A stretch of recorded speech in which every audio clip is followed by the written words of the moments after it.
হতে পারে, এর ভার বহন করা দুনিয়াতে অনেক সহজ হতে পারে, আখেরাতে এর দায়ভার বহন করা অনেক কঠিন হতে পারে।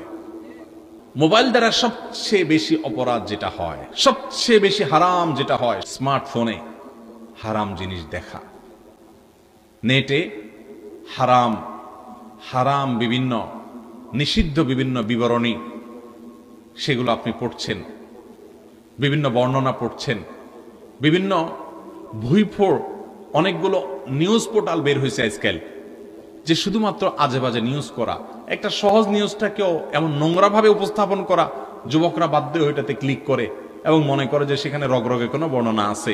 ভাইরা আমার, এটাতে হারাম স্বাদ পাবেন কোনো কিছু, কিন্তু আপনার মনটাকে আরো অস্থির করে দিবে না। সেটা পড়ে হোক হারাম কোন, অথবা কোনো হারাম ভিডিও দেখে হোক, কোনো হারাম ফিল্ম দেখে হোক, কোনো অশ্লীল দৃশ্য দেখে হোক, কিংবা কোনো মিউজিক ইত্যাদি শুনে হোক। তো এই ধরনের বিষয়গুলো থেকে বেঁচে থাকা ফরজ।